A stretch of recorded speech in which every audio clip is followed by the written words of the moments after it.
आप सभी का नमस्कार। चलिए शुरू करते हैं। क्लास 6 का प्रश्नावली 2.1 का चैप्टर 2 का शुरू करेंगे। देखिए आज जो हम लोग बनाएंगे क्वेश्चन नंबर 9 से क्वेश्चन नंबर 12 तक बनाएंगे। 12 का 5 क्वेश्चन बनाएंगे। क्वेश्चन नंबर 9 से लेकर 12 तक बनाएंगे। 12 में से 12 का क्वेश्चन नंबर 12 में क्वेश्चन कुल 10 से ज्यादा है, तो उसमें 5 ठो क्वेश्चन बनाएंगे। तो चलिए बनाते हैं। क्वेश्चन नंबर 9 में क्या है, क्या सभी प्राकृत संख्याएं पूर्ण संख्याएं भी हैं? क्या सभी प्राकृत संख्याएं पूर्ण संख्या भी है? बोला जा रहा है कि प्राकृतिक संख्या जो होता है क्या होता है आपका, आप लोग जैसे जानते हैं कि 1, 2, 3, 4, 5 ये हो गया आपका प्राकृतिक संख्या, ये आपका चलते रहेगा अंतर। और पूर्ण संख्या जो होता है आपका 0, 1, 2, 3, 4 डॉट डॉट डॉट। तो यहाँ क्वेश्चन में क्या देखिए, ध्यान दीजिएगा, क्या सभी प्राकृतिक संख्याएं पूर्ण संख्याएं भी है? जितना भी प्राकृतिक संख्या है वो ये पूर्ण संख्या के अंतर्गत आता है या है? तो बिल्कुल सही है, ये हाँ है, क्योंकि जितना भी है वो इसके अंतर्गत में आते हैं। किसके अंतर्गत में? तो पूर्ण संख्या के अंतर्गत में सभी प्राकृतिक संख्या आते हैं। इसलिए हम लोग कह सकते हैं कि इसका उत्तर क्या होगा आपका? हाँ। इसका उत्तर क्या होगा आपका? हाँ। उसके बाद देखिए इसका जवाब जो देना है ना, हाँ या नहीं में आपका जवाब देना है और कुछ नहीं। देखिए 10 नंबर में क्या है, क्या सभी पूर्ण संख्याएं प्राकृत संख्या है? देखिए जो भी क्वेश्चन अगर क्या से शुरू होता है तो उसका जवाब हाँ या नहीं में दिया जाता है, इसलिए इसका जवाब सिर्फ आपको हाँ या नहीं में लिखना है। तो 10 नंबर में क्या होता है, क्या सभी पूर्ण संख्याएं प्राकृत संख्याएं हैं? जितना भी पूर्ण संख्याएं हैं वो प्राकृतिक संख्या है। तो ये गलत है, क्योंकि देखिए ये जो आपका है पूर्ण संख्या, ये है आपका प्राकृत संख्या।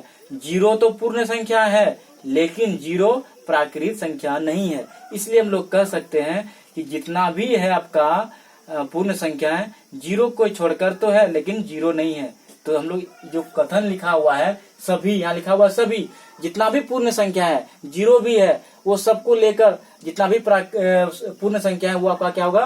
प्राकृत संख्या होगा। लेकिन ये गलत है, नहीं होगा, क्योंकि 0 पूर्ण संख्या है लेकिन प्राकृत संख्या नहीं है। इसलिए इसका उत्तर क्या होगा आपका? नहीं। उसके बाद क्वेश्चन नंबर 11 में क्या है, वह कौन सी पूर्ण संख्या है जो प्राकृतिक संख्या नहीं है?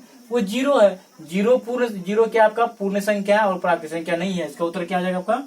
0। उसके बाद देखिए क्वेश्चन नंबर 12 में, निम्नलिखित कथनों में प्रत्येक के लिए हाँ या नहीं लिखिए। अब चलिए हाँ कहाँ पर होगा, नहीं कहाँ पर होगा, उसको ध्यान दीजिएगा। क्वेश्चन नंबर 1 में क्या है आपका, सबसे छोटी पूर्ण संख्या 0 है। सबसे छोटी पूर्ण संख्या 0 है। तो हम लोग जानते हैं कि पूर्ण संख्या का जो शुरुआत होता है 0 से शुरुआत होता है, इसलिए हम लोग कह सकते हैं कि 0 सबसे छोटी पूर्ण संख्या है। तो इसका उत्तर क्या होगा आपका? तो हाँ। अगर होगा तो हाँ। उसके बाद क्या है, क्वेश्चन नंबर 2 में 12 का, सबसे छोटी पूर्ण संख्या 1 है। यहाँ लिखा हुआ सबसे छोटी पूर्ण संख्या 1 है, ये गलत है। तो गलत होगा क्या लिखेंगे? नहीं, क्योंकि 1 है, 1 होता है, सॉरी 0 होता है सबसे छोटी पूर्ण संख्या, 1 नहीं होता है, 0 होता है। जबकि यहाँ बोला जा रहा है कि 1 होता है, तो ये नहीं होगा। उसके बाद देखिए क्वेश्चन नंबर 3 में, सभी पूर्ण संख्याएं प्राकृत संख्याएं हैं। सभी पूर्ण संख्याएं प्राकृत संख्याएं है। देखिए सभी पूर्ण संख्याएं, देखिए यहाँ पर जितना भी पूर्ण संख्या है कहा जा रहा है कि वो क्या होता है आपका? पूर्ण प्राकृत संख्या है। तो ये नहीं होगा, क्योंकि 0 आपका क्या है? पूर्ण संख्या है लेकिन प्राकृतिक संख्या नहीं है। इसलिए सभी पूर्ण संख्याएं प्राकृतिक संख्याएं है, ये क्या होगा आपका उत्तर? नहीं होगा, क्योंकि 0 नहीं होता है प्राकृतिक संख्या लेकिन पूर्ण संख्या होता है।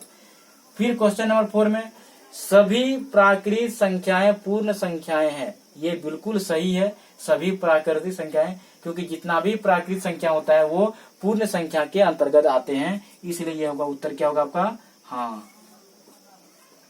इसके बाद लास्ट क्वेश्चन क्या है 5वां नंबर में,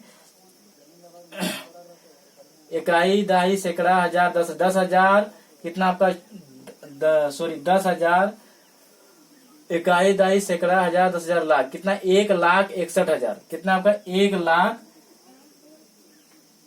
सॉरी भैया, 1,06,169 1,06,169 की परिवर्ती संख्या ये जो दिया गया ये है या नहीं है। तो इसका हम लोग चेक कैसे करेंगे?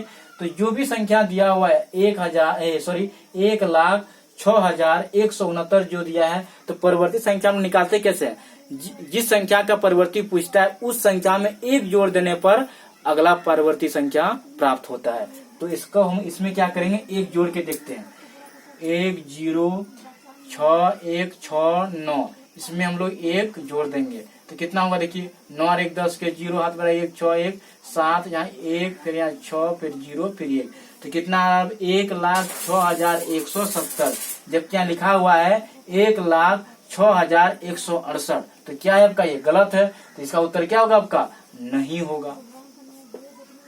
तो इस प्रकार से आपका क्वेश्चन नंबर 9 से लेकर 12 तक, अब 12 में से क्वेश्चन नंबर जो पांच क्वेश्चन 12 का 5 क्वेश्चन सॉल्व हुआ अभी।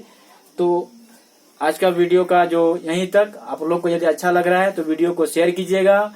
कोई भी आपका छोटे भाई होगा जो क्लास 6 में पढ़ रहा होगा तो उसको शेयर कीजिए। आप लोग इस वीडियो को गलती से अगर जो बड़े भाई लोग लिंक में आ गए और क्लिक किए हुए हैं तो उसको अपने छोटे भाइयों को, अपने फ्रेंड को शेयर कीजिए और सब्सक्राइब करने के लिए बोलिए।